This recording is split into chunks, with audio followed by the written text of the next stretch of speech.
नमस्कार मित्रांनो, तुमचं बेस्ट केमिस्ट्री यूट्यूब चॅनलवर खूप खूप स्वागत आहे. आज आपण क्रॉस ऑर्डर कंडेन्सेशनच पाहणार आहोत. पण यामध्ये आपण दोन वेगवेगळे कीटोनचे मॉलिक्यूल घेऊन त्यामध्ये कंडेन्सेशन घडवून आणणार आहोत. याच्या अगोदरच्या व्हिडिओमध्ये आपण दोन अल्डिहाइडमध्ये दोन वेगवेगळ्या अल्डिहाइडमध्ये कंडेन्सेशन घडवून आणलं होतं. आज आपल्याला कंडेन्सेशन दोन वेगवेगळ्या कीटोनमध्ये घडवून आणायचे. आज आपण ते पाहणार आहोत. याच्या अगोदरच्या व्हिडिओमध्ये आपण अल्डिहाइडमध्ये कंडेन्सेशन घडवून आणलं होतं. अगोदर त्याचं थोडंफार डिस्कस करूया. नंतर आपण कीटोनचे मॉलिक्यूल घेऊन त्यामध्ये कंडेन्सेशन घडवून आणूया. मग इथं मी सांगते या अगोदरच्या ह्याच्यामध्ये आपण दोन वेगवेगळे अल्डिहाइड घेतलं होतं आणि आपल्याला प्रोडक्ट काय मिळाला होता आपण ते पाहूया अगोदर. मग यामध्ये आपण काय घेतलं होतं, एक ॲसिटाल्डिहाइडचा मॉलिक्यूल घेतला होता आणि दुसरा म्हणजे आपला प्रोपेनॉल्डिहाइड घेतला होता. या दोघांचं काय होत आहे, इथं कंडेन्सेशन होत आहे. कंडेन्सेशन होत असताना इथं कुणाच्या प्रेझेन्समध्ये कंडेन्सेशन होत आहे, तुमचं NaOHच्या प्रेझेन्समध्ये कंडेन्सेशन होत आहे. आणि तुम्हाला प्रोडक्ट काय मिळतो, CH3 CH2 COH H CH2 C double bond OH. याला तुम्ही काय म्हणलं, बीटा हायड्रॉक्सी अल्डिहाइड म्हणलं, किंवा याला तुम्ही काय म्हणू शकतो, अल्डॉल म्हणू शकतो. आणि याचं IUPAC नाव म्हणल्यास 1 2 3 हायड्रॉक्सी पेंटॅन 1AL हे त्याचं काय झालं, IUPAC नाव झालं. आणि जेव्हा त्याचं डिहायड्रेशन होतं म्हणजेच वॉटर मॉलिक्यूल काय होणार, तुमचा इथून लॉस होणार, तर तुम्हाला प्रोडक्ट काय भेटला, CH3 CH2 CH double bond CH double bond C double bond OH. याला काय म्हणू शकतो तुम्ही, इनल म्हणू शकता. आणि याचं IUPAC नाव म्हणल्यास पेंट 2EN 1AL हे त्याचं काय झालं, IUPAC नाव झालं. हे आपल्याला कधी मिळालं, तुम्ही दोन अल्डिहाइडचे मॉलिक्यूल कंडेन्सेशन झालं, त्या दोन अल्डिहाइडचं वेगवेगळे दोन तुम्ही अल्डिहाइडचे मॉलिक्यूल घेतला आणि त्यामध्ये कंडेन्सेशन झालं, तेव्हा तुम्हाला प्रोडक्ट काय मिळाला, बीटा हायड्रॉक्सी अल्डिहाइड किंवा अल्डॉल. आणि त्याचं डिहायड्रेशन झाल्यास तुम्हाला प्रोडक्ट काय मिळाला, इनल हा मिळाला. आता आपण आज काय पाहणार आहोत, दोन वेगवेगळे कीटोनचे मॉलिक्यूल जर घेतले, इथं काय घेणार आहोत आपण, दोन वेगवेगळे कीटोन घेणार आहोत. इथं डिफरंट कीटोन घेणार आहोत. त्यांच्यामध्ये कंडेन्सेशन घडून आणून आपल्याला कोणता प्रोडक्ट भेटणार आहे आपण आज ते पाहणार आहोत. पण तुम्हाला थोडीफार तर आयडिया आली असेल की आपल्याला कोणता प्रोडक्ट भेटेल कोणता नाही ती का. तर आपण वरच्या ह्याच्यामध्ये अगोदर काय सांगितलं की तुम्ही दोन अल्डिहाइडचे सिमिलर मॉलिक्यूल घेतला तर तुम्हाला प्रोडक्ट काय मिळाला, बीटा हायड्रॉक्सी अल्डिहाइड. मग इथं जर तुम्ही दोन कीटोनचे डिफरंट मॉलिक्यूल घेता तेव्हा तुम्हाला प्रोडक्ट काय भेटू शकतो, बीटा हायड्रॉक्सी कीटोन पण भेटू शकतो. आणि त्या पण तिथं अल्डॉल भेटेल का, नाही भेटेल. आणि जेव्हा त्याचं डिहायड्रेशन झाल्यास तेव्हा तुम्हाला पण प्रोडक्ट वेगळाच भेटणार आहे, का तर इथं आपण दोन वेगवेगळे कीटोन घेतलात आणि त्यामध्ये कंडेन्सेशन घडवून आणणार आहोत. आणि जेवढे पण आपण अगोदर जेवढे कंडेन्सेशन पाहिले त्या कंडेन्सेशनमध्ये तुम्हाला कळालेलं असेल की फक्त कुठे चेंजेस होतात, फक्त तुमच्या बीटा कार्बनवर चेंजेस होत आहेत, बाकी कुठं चेंजेस होत नाहीत तुमचे, हे तुम्हाला समजलेलं असेल. आता आपण काय पाहूया, दोन वेगवेगळे कीटोनचे मॉलिक्यूल कंडेन्स झाल्यास आपल्याला प्रोडक्ट काय भेटतो आपण ते पाहूया. चला तर स्टार्ट करूया. याच्या इंट्रोडक्शनमध्ये काय सांगितलेलं आहे, तुम्ही दोन वेगवेगळे कीटोन घेतले आहेत आणि असे कीटोन घ्यायचे की त्यामध्ये तुमचा काय पाहिजे, अल्फा हायड्रोजन असला पाहिजे. मग ते तर काय होणार आहे, तुमचं क्रॉस ऑर्डर कंडेन्सेशन ऑकर्स होणार आहे. चला तर पाहूया. Two different carbonyl compound which contains at least one alpha hydrogen atom that undergoes cross order condensation. दुसऱ्याच्यामध्ये काय म्हणले, cross aldol condensation occurs in two different molecules of ketone and form multiple product. आता इथं दोन वेगवेगळे ketone घेतलेले आहेत आणि दोन वेगवेगळे कीटोन घेतल्यामुळे त्यांचं कंडेन्सेशन पण वेगवेगळ्याच पद्धतीने होणार आणि तुम्हाला प्रोडक्ट काय भेटणार, दोन वेगवेगळे मॉलिक्यूल हे तुम्हाला काय भेटणार आहे, प्रोडक्ट भेटणार आहे. म्हणून तिथं आपण काय वापरला, मल्टिपल शब्द वापरलेला आहे. आता तिसऱ्या पॉइंटमध्ये काय म्हणलेलं आहे, in cross aldol condensation they firstly form beta hydroxy ketone त्यालाच आपण काय म्हणलं 4-hydroxy 4-methyl hexane 2ONE and dehydration of 4-hydroxy 4-methyl hexane 2ONE to give final product that is 4-methyl hex 3En 2ONE. म्हणजे यामध्ये काय केले, reaction मध्ये तुम्हाला जे प्रोडक्ट मिळणार आहेत ते इथं मेन्शन केलेले आहेत. तुम्ही हे लिहिलं तरी पण चालेल किंवा नाही लिहिलं तरी पण चालेल, का तर हे तुमचं ह्याच्यामध्ये येणारच आहे, रिॲक्शन मध्ये येणारच आहे. तुम्ही हे दोन पण पॉइंट मेन्शन केला तरी पण चालेल, एवढं पण लिहिलं तर सफिशियंट आहे इंट्रोडक्शन मध्ये त्याच्या. मग आता आपल्याला काय पाहिजे, त्याचं इंट्रोडक्शन तर झालेलं आहे. आता आपल्याला काय पाहिजे, रिॲक्शन पाहिजे आणि त्या रिॲक्शन मध्ये नेमकं काय काय होतं आणि काय काय नाही आपण ते पाहणार आहोत. कसं कंडेन्सेशन झालं, कोणत्या वेने कंडेन्सेशन झालं आणि आपल्याला प्रोडक्ट काय मिळाले आपण ते पाहूया. चला तर आता स्टार्ट करूया. आपण आता रिॲक्शन पाहूया. अगोदरच्या व्हिडिओमध्ये सांगितल्याप्रमाणेच अगोदर रिॲक्शनचं काय लिहायचं, एक्सप्लेनेशन लिहायचं, नंतर रिॲक्शन लिहायची. त्याचप्रमाणे अगोदर इथं आपण काय पाहणार आहोत, एक्सप्लेनेशन पाहणार आहोत, नंतर रिॲक्शन पाहणार आहोत. चला आता स्टार्ट करूया. When acetone and butanone undergoes condensation in presence of dilute sodium hydroxide to give beta hydroxy ketone, त्यालाच म्हणलेला आहे 4-hydroxy 4-methyl hexane 2ONE and dehydration of 4-hydroxy 4-methyl hexane 2ONE to give final product that is 4-methyl hex 4En 2ONE.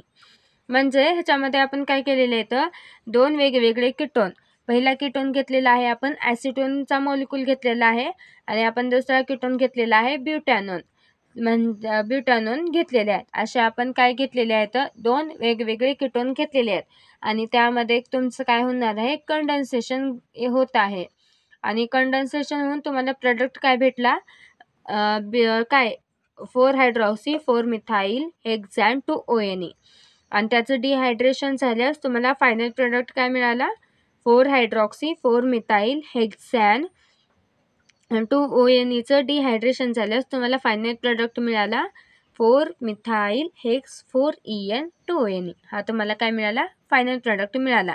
आता या final product कसा मिळाला आपण ते पाहूया. Condensation कोणत्या वेने झालं आणि कसं झालं आणि कोणत्या वेने कंडेन्सेशन होऊन तुम्हाला हे प्रोडक्ट मिळाले आपण आता ते पाहणार आहोत. मग त्यासाठी आपल्याला काय पाहावं लागेल, अगोदर मेकॅनिझम पाहावं लागेल. आता आपण कुठं वळूया, मेकॅनिझमकडे वळूया. चला तर आता आपण मेकॅनिझम स्टार्ट करूया. अगोदर काय करूया, मी सांगितलं मेकॅनिझम पाहूया म्हणून, पण त्याच्या अगोदर पण आपण काय पाहूया, अगोदर रिॲक्शन पाहूया. आपली रिॲक्शन पाहायची विसरलेली आहे, फक्त आपण एक्सप्लेनेशनवरून ती रिॲक्शनचं सांगितलेलं आहे, पण ॲक्च्युअल आपण रिॲक्शन आता पाहूया. यामध्ये काय घेतला, एक ॲसिटोनचा मॉलिक्यूल आणि एक ब्युटॅनोनचा मॉलिक्यूल घेतलेला आहे. त्या दोघांमध्ये काय होत आहे, तुमचं कंडेन्सेशन होत आहे. कंडेन्सेशन कोणाच्या प्रेझेन्समध्ये होत आहे, डायल्यूट NaOHच्या प्रेझेन्समध्ये होत आहे. सोडियम हायड्रॉक्साईड हा काय तुमचा बेस आहे, बेसच्या प्रेझेन्समध्ये याचं कंडेन्सेशन होत आहे. जेव्हा याचं कंडेन्सेशन होतं तेव्हा तुम्हाला प्रोडक्ट काय भेटतो, हा प्रोडक्ट भेटतो आणि या प्रोडक्टचं नाव आहे 4-hydroxy 4-methyl hexane 2ONE. याचं नाव काय आहे, 4-hydroxy 4-methyl hexane 2ONE याचं नाव आहे.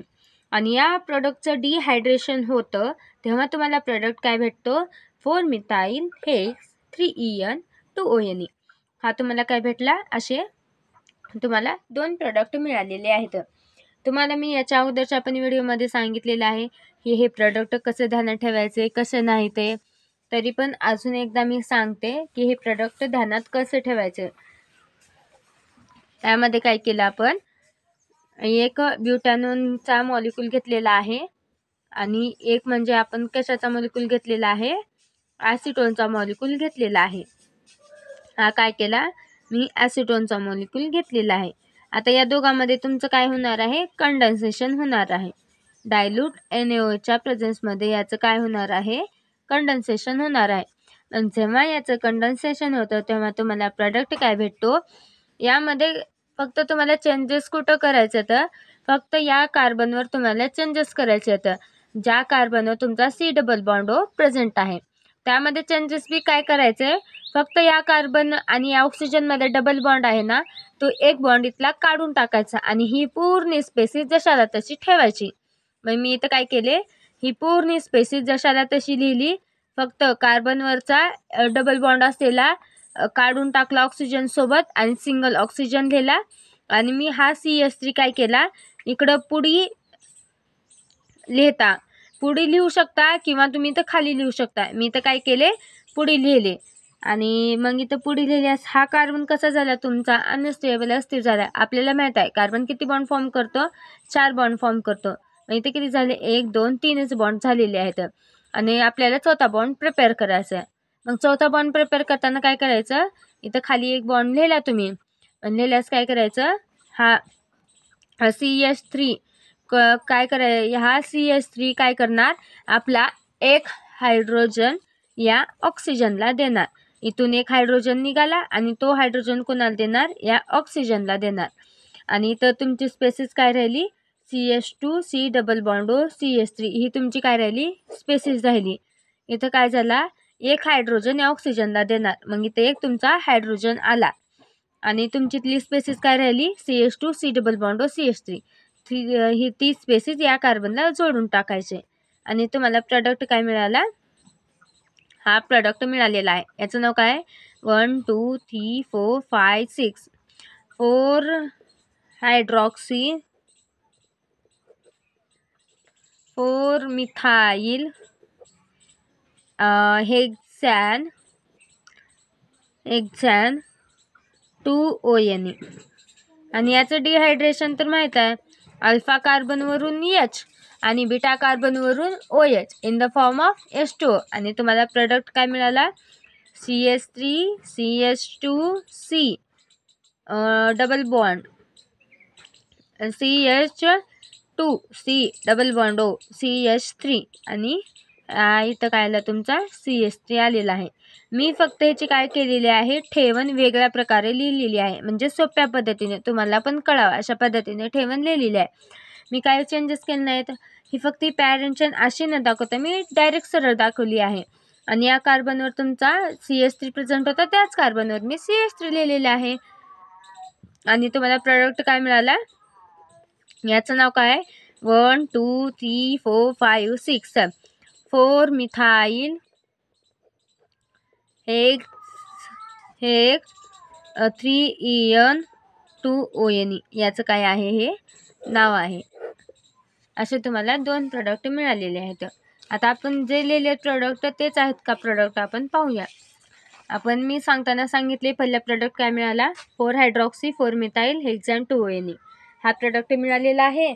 आणि त्याचं जेव्हा डिहायड्रेशन होतं तेव्हा तुम्हाला काय मिळाला, 4 मिथाइल हेक्स 3EN 2ONE हा काय मिळालेला आहे, तुम्हाला प्रोडक्ट मिळालेला आहे. आता हे दोन्ही पण प्रोडक्ट कसे मिळाले आपण आता ते पाहूया.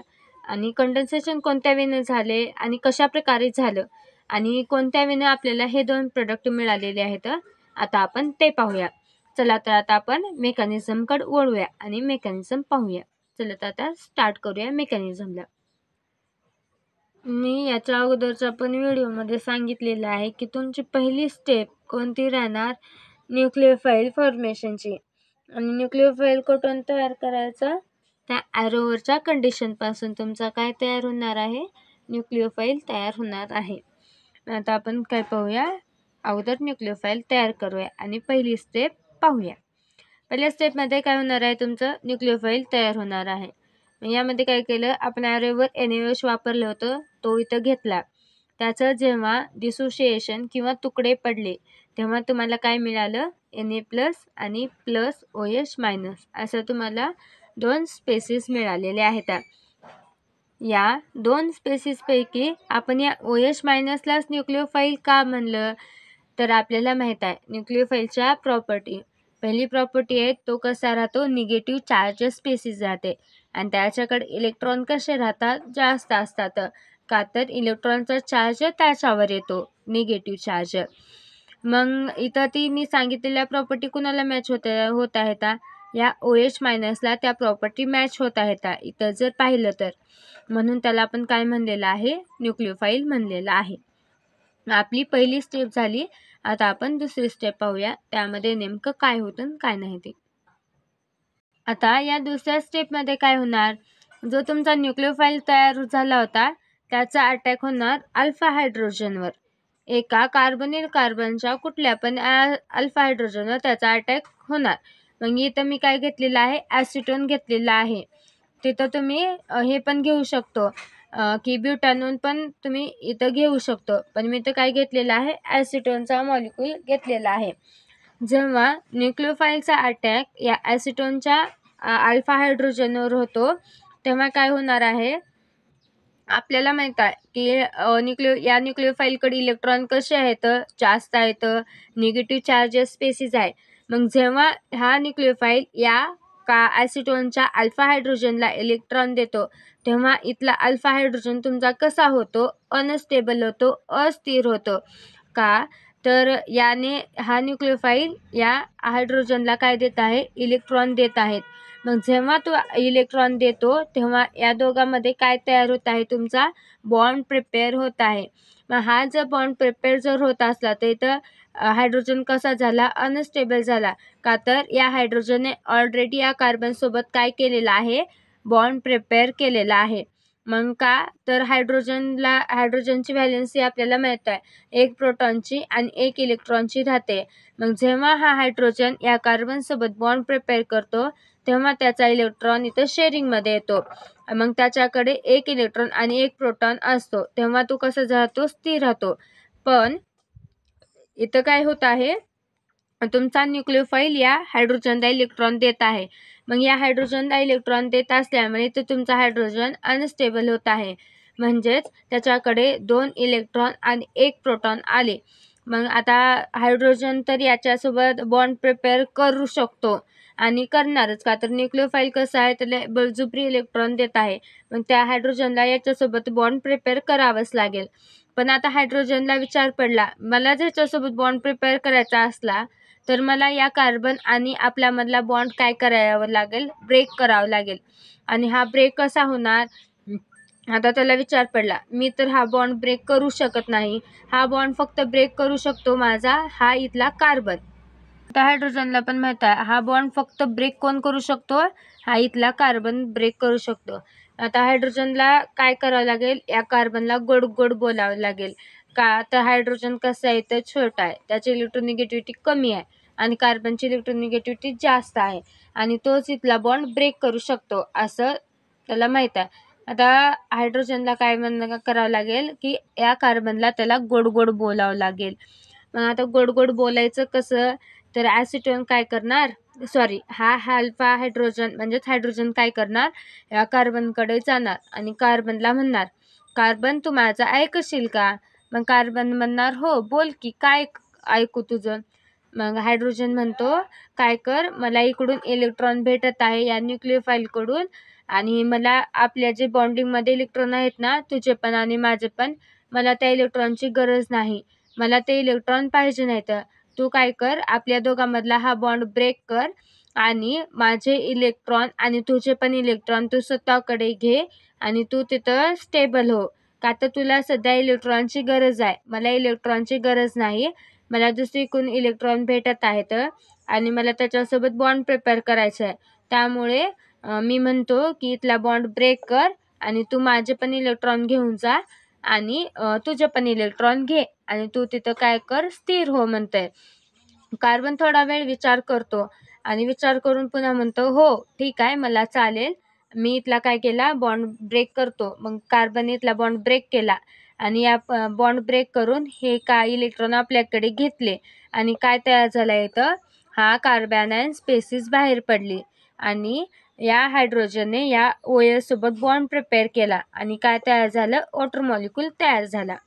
या स्पेसिसला आपण कार्बॅनायन का म्हणलं, तर कार्बनवर कुठला चार्ज आहे, आपला निगेटिव्ह चार्ज आहे, त्यामुळे त्याला काय म्हणलं आपण, कार्बॅनायन म्हणलेलं आहे. आपली दुसरी स्टेप झालेली आहे आणि आता आपण पाहणार आहोत थर्ड स्टेप. पहिल्या स्टेपमध्ये काय झालं, न्यूक्लियोफाईल तयार झाला. दुसऱ्या स्टेपमध्ये कार्बॅनायन आणि वॉटर मॉलिक्यूल बाहेर पडले. आता आपण तिसरी स्टेप पाहूया. आता या तिसऱ्या स्टेपमध्ये काय होणार, जो तुमचा कार्बॅनायन आहे तो काय करणार, आता ब्युटॅनॉनवर ॲक्ट करणार, त्याचा अटॅक ब्युटॅनॉनवर होणार. आता ब्युटॅनॉनवर काय होणार, तर आपण रिॲक्शनमध्ये 2 कीटोनचे मॉलिक्यूल यूज केलं होतं. एक म्हणजे ॲसिटोन आणि दुसरा म्हणजे ब्युटॅनॉन. ॲसिटोनचा यूज सेकंड स्टेपमध्ये झालेला आहे. आता काय राहिलेला आहे, तुमचा ब्युटॅनॉन राहिलेला आहे. मग त्या ब्युटॅनॉनचा यूज तुमचा थर्ड स्टेपमध्ये होणार आहे आणि त्याच्यावर कुणाचा अटॅक होणार आहे, या कार्बॅनायनचा अटॅक होणार आहे. इथं पण काय होणार, आता मी ब्युटॅनॉन घेतले आणि कार्बॅनायन घेतले. मग यामध्ये पण काय होणार की आता तुमचा कार्बॅनायन इथं न्यूक्लियोफाईल म्हणून ॲक्ट करणार. या स्टेपमध्ये न्यूक्लियोफाईल म्हणून ॲक्ट केला तर काय होईल, त्याच्याकडे इलेक्ट्रॉन जास्त आहेत. इलेक्ट्रॉन जास्त असल्यामुळे तो काय करणार, हे इलेक्ट्रॉन या कार्बोनिल कार्बनला देणार. या कार्बोनिल कार्बनला जर तो इलेक्ट्रॉन देत असल्यामुळे तिथला कार्बन कसा झाला, अनस्टेबल अस्थिर झाला. आता तो अनस्टेबल अस्थिर कसा झाला आपण ते पाहूया, म्हणजे तुमच्या पण लक्षात येईल की नेमकं तिथं काय होत आहे त्या मेकॅनिझममध्ये आणि काय नाही. यामध्ये काय केलं आपण, काय घेतलेलं आहे, इथं ब्युटॅनॉनचा मॉलिक्यूल घेतलेला आहे. हा काय आहे, माझा ब्युटॅनॉन आहे आणि त्याच्यावर कोण अटॅक करणार आहे, हा माझा कार्बॅनायनचा अटॅक होणार आहे. आता हा कार्बॅनायनचा अटॅक जर होत असला या कार्बनवर, तर या कार्बनवर होत असला कार्बॅनायनचा अटॅक, तर या कार्बन आणि या कार्बॅनायनमध्ये काय होणार आहे, तुमचा बॉन्ड प्रिपेअर होणार आहे. जर या दोघांमध्येचा बॉन्ड जर प्रिपेअर जर होत असला तर कार्बन तर कसा होईल, अनस्टेबल होईल. आणि तो बॉन्ड कसा प्रिपेअर होतं आपण ते पाहूया. यामध्ये काय झालं, इथं आता एक कार्बॅनायन या कार्बोनिल कार्बनवर अटॅक करत आहे, तर इथला कार्बन कसा होत आहे, तुमचा अनस्टेबल अस्थिर होत आहे. आता कसा होत आहे सांगू का, यामध्ये काय होत आहे, इथं बॉन्ड प्रिपेअर होत आहे. इथं बॉन्ड प्रिपेअर म्हणजेच तो इलेक्ट्रॉन देत आहे, म्हणजेच या पण कार्बनचे इलेक्ट्रॉन काय होणार, शेअरिंगमध्ये येणार आणि इथं काय तयार झालं, या दोघांमध्ये बॉन्ड प्रिपेअर झाला. आता इथं बॉन्डचा प्रिपेअर जर होत असला तर हा तुमचा कार्बन काय होणार, अनस्टेबल होणार, अस्थिर होणार. का तर आपल्याला माहित आहे कार्बनची व्हॅलेन्सी काय सांगते, 4 इलेक्ट्रॉन असतात आणि तो 4 बॉन्ड प्रिपेअर करू शकतो. त्याच्याकडे फक्त 4 बॉन्ड प्रिपेअर करण्याची प्रॉपर्टी आहे. मग या कार्बनने ऑलरेडी 4 बॉन्ड प्रिपेअर केले आहेत. कसे, तो इथे केला, इथे केला, इथे केला आणि इथे एक. ऑक्सिजन सोबत 2, या कार्बन सोबत 1, या कार्बन सोबत 1. हे काय केलेलं आहे, त्याने बॉन्ड प्रिपेअर केलेला आहे. मग इथला कार्बनवर आता हा एक बॉन्ड, नवीन बॉन्ड प्रिपेअर होत आहे आणि हा कसा आहे, त्या ऑलरेडी या कार्बनकडे 4 बॉन्ड आहेत, तरी पण इथे एक नवीन बॉन्ड प्रिपेअर होत आहे. हा काय, तुमचा 5वा बॉन्ड प्रिपेअर होत आहे. मग त्यामुळे कार्बन कसं झालं, तुमचा इथं अनस्टेबल अस्थिर झालेला आहे. आता तो अनस्टेबल अस्थिर झाल्यामुळे आता कार्बन विचार करणार, मी कुठला बॉन्ड ब्रेक करू शकतो आणि मी तिथं स्टेबल होऊ शकतो, असं कार्बन विचार करणार. मग विचार करत करत कार्बनला च्या मनात येतं की या ऑक्सिजन आणि या कार्बनमध्ये 2 बॉन्ड आहेत. त्यामधला पहिला बॉन्ड सिग्मा आणि दुसरा म्हणजे पाय बॉन्ड राहतो आणि जो पाय बॉन्ड राहतो तो काय राहतो, तुमचा वीक बॉन्ड राहतो. इथं लिहिते, पाय बॉन्ड काय राहतो, तुमचा वीक बॉन्ड राहतो आणि तो लवकर इझिली काय होतो, ब्रेक होतो. तुमचा पाय बॉन्ड लवकर इझिली ब्रेक होतो. पण कार्बनलाच हा बॉन्ड ब्रेक करणं शक्य आहे का, नाही. का तर कार्बन कसा आहे तर छोटा आहे आणि ऑक्सिजन कसा आहे, मोठा आहे. का तर कार्बनची इलेक्ट्रोनिगेटिव्हिटी कशी आहे, कमी आहे ऑक्सिजनपेक्षा. मग इथला बॉन्ड कोण ब्रेक करू शकतो, हा ऑक्सिजन बॉन्ड ब्रेक करू शकतो. मग आता कार्बनला तरी इकडं बॉन्ड प्रिपेअर करायचा आहे, इकडं बॉन्ड प्रिपेअर होत आहे, मग त्याला हा बॉन्ड ब्रेक करायचा आहे. आता ब्रेक करण्यासाठी कार्बन काय म्हणणार, आता या ऑक्सिजनला मला गोड गोड बोलायचं आहे. आता इथं गोड गोड काय बोलणार, कार्बन काय म्हणणार आहे ऑक्सिजनला, ऑक्सिजन काय ऐक की माझं. ऑक्सिजन म्हणणार हो बोल की काय आहे काम. कार्बन म्हणणार की जे आपल्या दोघांमध्ये बॉन्डिंगमध्ये इलेक्ट्रॉन आहेत ना ते पाय बॉन्डचे, ते काय कर, मला ब्रेक करायचा आहे तो पाय बॉन्ड. ऑक्सिजन म्हणणार का रे असं का म्हणत आहेस तू. तर कार्बन काय म्हणणार, मला दुसरे कोणी इलेक्ट्रॉन भेटत आहे, मला दुसऱ्यासोबत बॉन्ड प्रिपेअर करायचा आहे आणि मला इथला बॉन्ड ब्रेक करायचा आहे, असं कार्बन ऑक्सिजनला म्हणतो. मग तुला बॉन्ड ब्रेक का करायचं आहे आणि तुला इलेक्ट्रॉन कुठून भेटत आहे असे म्हणतो. मग कार्बन सांगतो की मला या कार्बनांकडून इलेक्ट्रॉन भेटत आहे आणि त्यामुळे मला इथं बॉन्ड ब्रेक करायचा आहे आणि त्याच्यासोबत बॉन्ड प्रिपेअर करायचा आहे, असं कार्बन म्हणतो. आणि ऑक्सिजन बी म्हणतो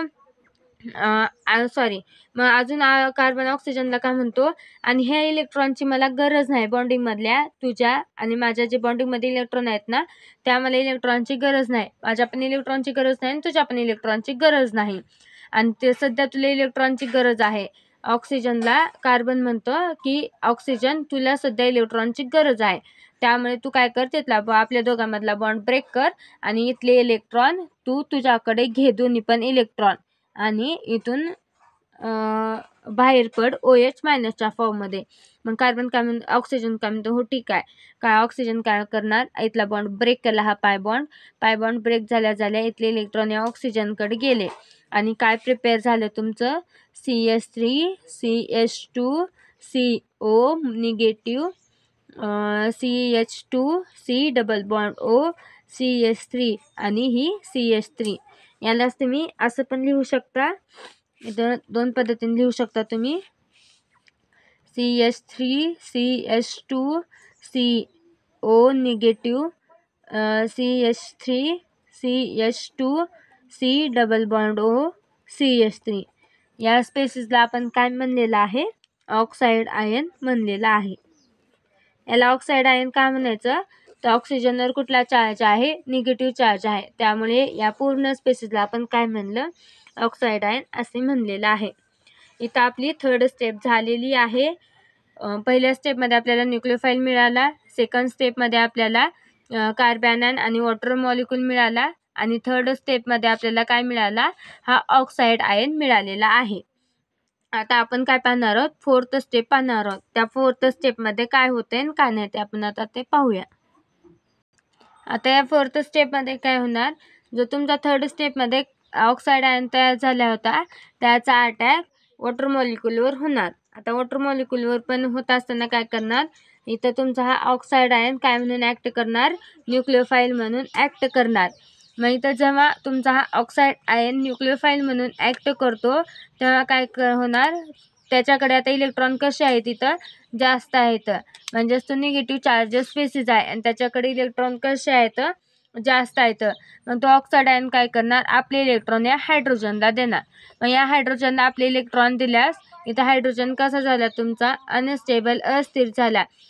आणि जेव्हा तो अनस्टेबल अस्थिर होतो तेव्हा तो काय करणार, या ऑक्सिजन आणि हायड्रोजनमधला असलेला बॉन्ड काय करणार, हा हायड्रोजन ब्रेक करण्याचा प्रयत्न करणार. पण हायड्रोजनला हा बॉन्ड ब्रेक होणार का, नाही, का तर हायड्रोजन कसा आहे, स्मॉल आहे, त्याची इलेक्ट्रोनिगेटिव्हिटी कशी आहे, कमी आहे, आणि ऑक्सिजनची इलेक्ट्रोनिगेटिव्हिटी कशी आहे, जास्त आहे. हा बॉन्ड कोण ब्रेक करू शकतो, हा ऑक्सिजन बॉन्ड ब्रेक करू शकतो, याला आता कळालेलं आहे या हायड्रोजनला.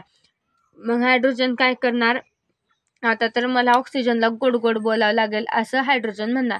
आता ऑक्सिजनला गोड गोड काय बोलणार, तर हायड्रोजन काय करणार, या ऑक्सिजनकडे जाणार आणि ऑक्सिजनला म्हणणार ऑक्सिजन. मग ऑक्सिजन म्हणतो काय, मग हायड्रोजन म्हणणार मला काय करायचं आहे, आपल्या जे दोघांमध्ये बॉन्ड आहे ना तो मला बॉन्ड ब्रेक करायचा आहे. मग ऑक्सिजन म्हणतो का, तर हायड्रोजन म्हणतो मला दुसऱ्या ऑक्सिजनकडून इलेक्ट्रॉन भेटत आहेत आणि मला ह्या इलेक्ट्रॉनची गरज नाही. ऑक्सिजन म्हणतो बरं ठीक आहे, आणि हायड्रोजन काय म्हणतो, अजून एक म्हणतो की सध्या ह्या इलेक्ट्रॉनची गरज जास्त तुला आहे आणि हा बॉन्ड फक्त तूच ब्रेक करू शकतोस, मी ब्रेक करू शकत नाही, असं ऑक्सिजन ला हायड्रोजन म्हणतो. ऑक्सिजन म्हणतो का बरे, तर हायड्रोजन म्हणतो माझी साईज छोटी आहे, माझी इलेक्ट्रोनिगेटिव्हिटी कमी आहे आणि तुझी इलेक्ट्रोनिगेटिव्हिटी जास्त आहे, त्यामुळे तू काय कर, इथला बॉन्ड ब्रेक कर आणि बॉन्ड ब्रेक करून तू OH मायनसच्या फॉर्ममध्ये बाहेर पडतो. इथं ऑक्सिजन हा OH मायनसच्या फॉर्ममध्ये बाहेर पडतो आणि हा हायड्रोजन या ऑक्साईडसोबत कंबाईन होऊन आपल्याला ही स्पेसिस भेटते. या स्पेसिसला काय म्हणतात, 4 हायड्रॉक्सी 4 मिथाईल हेक्झॅन 2 ONE ही आपल्याला स्पेसिस मिळालेली आहे. आपल्याला पहिल्या स्टेपमध्ये काय मिळालं, न्यूक्लियोफाईल मिळाला.